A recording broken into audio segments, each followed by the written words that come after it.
Hello అందరికీ వాటి మన రెసిపీ వచ్చేసి టమాటా బాత్. మొదటగా ఒక ప్యాన్ తీసుకొని ఒక స్పూన్ నెయ్యి వేసుకొని ఆ నేతిలోనే ఒక గ్లాస్ బొంబాయి రవ్వ వేసి లైట్గా ఎరుపు రంగు వచ్చే వరకు వేయించుకొని పక్కకు తీసుకోవాలి. తర్వాత అదే ప్యాన్లో 2 గరిటెల నూనె పోసుకొని పల్లీలు వేసి లైట్గా వేగిన తర్వాత ఒక ఎండుమిర్చి, తాలింపు గింజలు, కొత్తిమీర, పుదీనా, జీడిపప్పు వేసి వేయించుకోవాలి. తాలింపు గింజ అంతా వేగిన తర్వాత పచ్చిమిర్చి, అల్లం ముక్కలు వేసి వేయించుకోవాలి.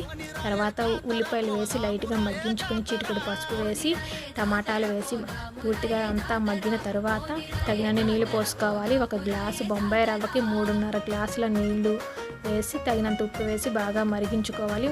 ఆ మరిగిన నీటిలో అర గ్లాస్ నీళ్లు పాలు పోసి మరిగిన తర్వాత బొంబాయి రవ్వ వేసి దాన్ని పూర్తిగా ఉడికించుకోవాలి. ఉడుకుతుండగా ఒక స్పూన్ నెయ్యి వేసి కొంచెం కొత్తిమీర వేసి దగ్గరికి వచ్చాక దించుకుంటే టమాటా బాత్ రెడీ అవుతుంది.